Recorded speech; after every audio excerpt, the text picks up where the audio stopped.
Typically, when I do impression videos, I make them 1 or 2 days after I get the review device. And this is because I want to keep my thoughts fresh. But this time I decided to do something different. I have already reviewed Nothing Phone 4a, and this device is very similar to that. It just has more capabilities and more stuff to do. So I decided, you know what? Let me make a longer and in more in-depth impression video of this phone right here, Nothing Phone 4a Pro. And what I found about this is really surprising. Do note that this is not a review video. At the end of the day, my impressions, but I went a bit more in depth to get a bit of a better feeling of this device, because this 4a Pro felt like a better version of 4a in my opinion. Let's get in depth with Nothing Phone 4a. So let's first talk about the design, which is the most striking part of this phone, as it is with every other Nothing phone.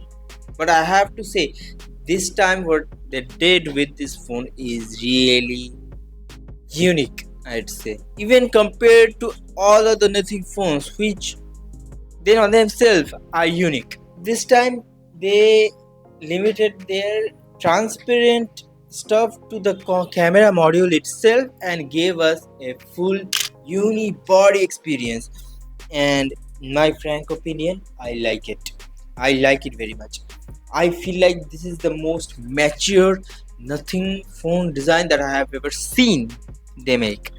While phone 3a was a bit more outlandish, a bit more fun, a bit more crazy, this phone feels like a matured up brother of it. Why am I comparing it with phone 3? Because both of them has this thing right here, Glyph Matrix. This is a bit lower resolution version of Glyph Matrix, but it still has the same functionality minus all the button stuff, because it doesn't have a button. When I first saw this design, I immediately liked it. I immediately liked it. They definitely cooked with this design. They definitely made this design liked by anyone, irrespective of their taste. Unlike Phone 3, which was evidently a bit more controversial. The unibody finish is beautiful, and the color they gave me, hope I can capture it in the camera, but it definitely looks good in pink. It is not an egregious version of the pink. So they definitely knew what they were doing with this design.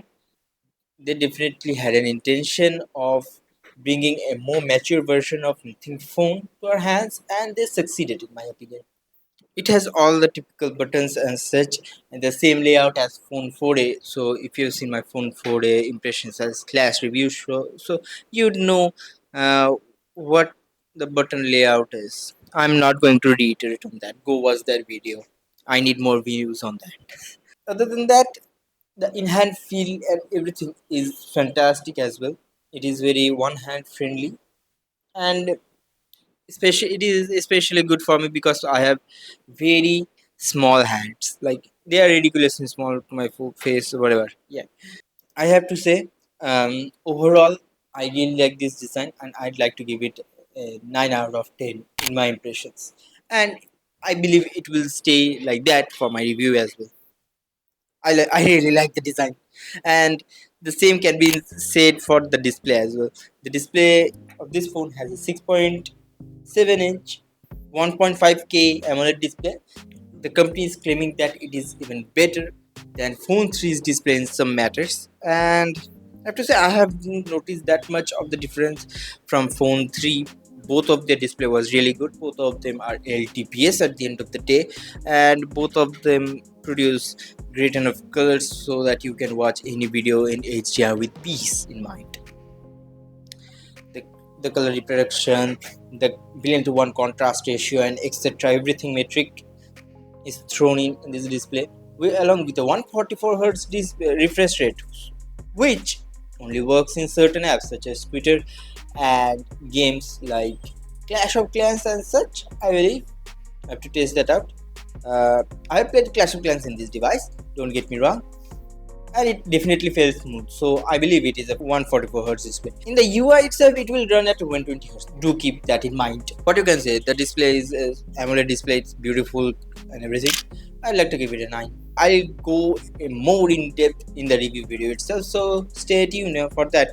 And one thing I will go more in depth in the review part is the cameras, which I'm going to talk about right now because it will be a little bit shorter in this impression video.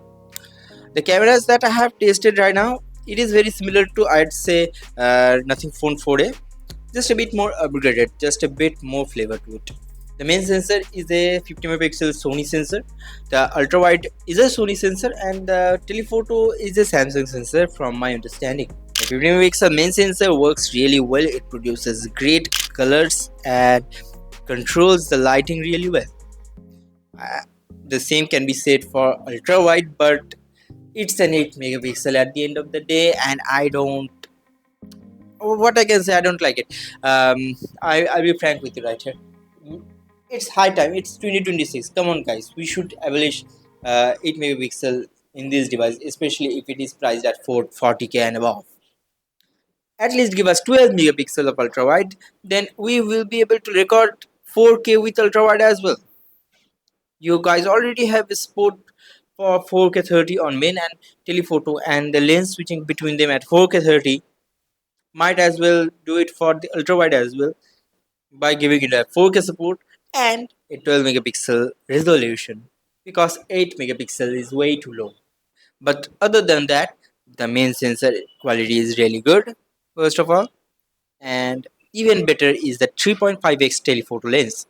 The details it captures, the bokeh effect in portrait mode, the object separation, the natural depth of field, shallow depth of field, everything is really good. It's a W-shaped tetraprism lens, so it won't be able to capture macro shots as we could with phone 3 and phone 3a Pro, but at least that support is still not gone. We can do with the main sensor, but frankly, capturing and comparing the macro shot between this phone and phone 3, the phone 3 looks miles better, bro, miles better.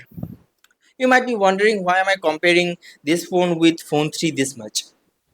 Funnily enough, Nothing is the only company whose mid-range and flagship phone are priced at the same price. Not officially.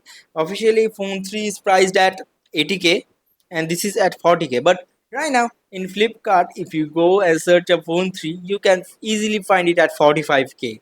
Only 5,000 more than this. And applying some bank discount and such, you can easily bring down the price closer to this one.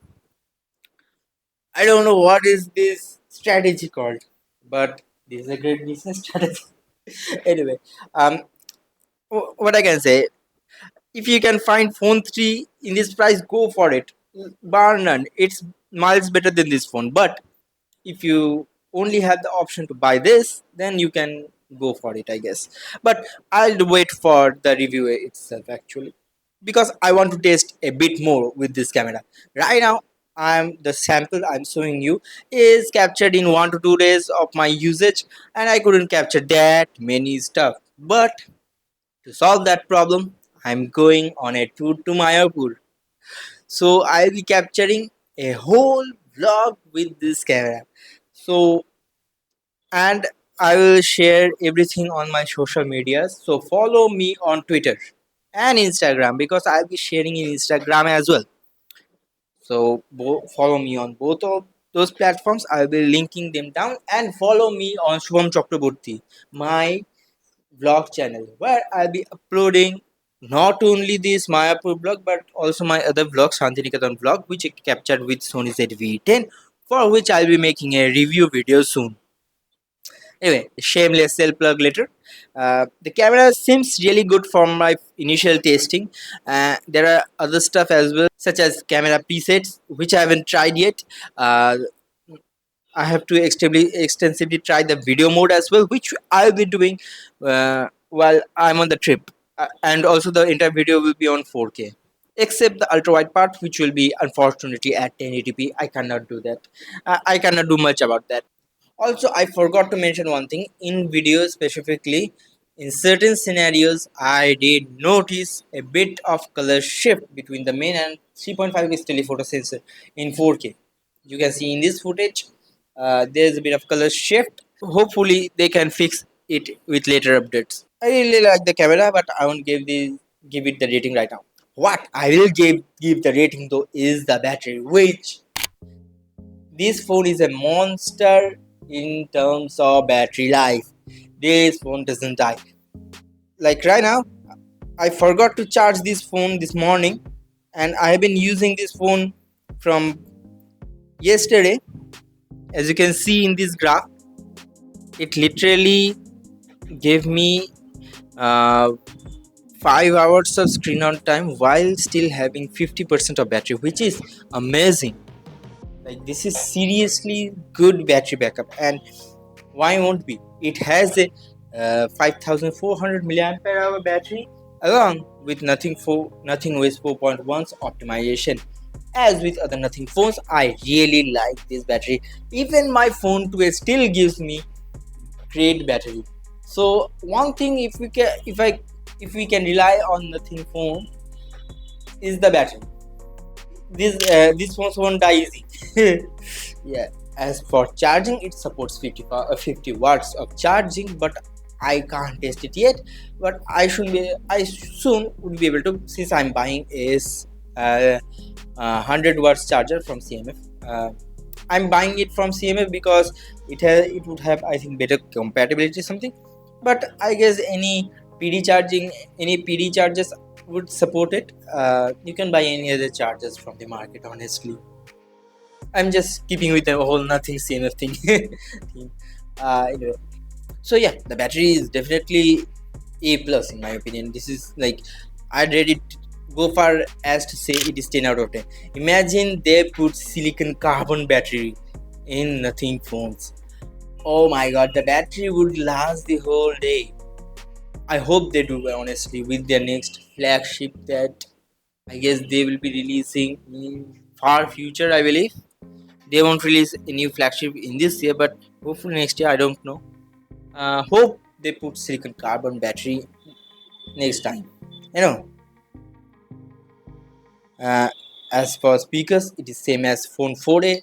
Still has crispy speakers, and the sound is really good, I have to say. If you didn't notice already, this is very similar to phone 4A, but a bit upgraded. What can I say? But don't worry. Um, this time my review will be more focused on cameras, since I have talked about everything else in my phone 4A video. And since these two phones cameras are so similar, you can consider the phone 4A's camera review in phone 4A Pro's camera review as well. Anyway, that's a lot of yapping. If you like this video, be sure to like and subscribe. And my vlog will be out very soon, in the next week, I believe. Yeah, thank you so much for watching, and adios. No script.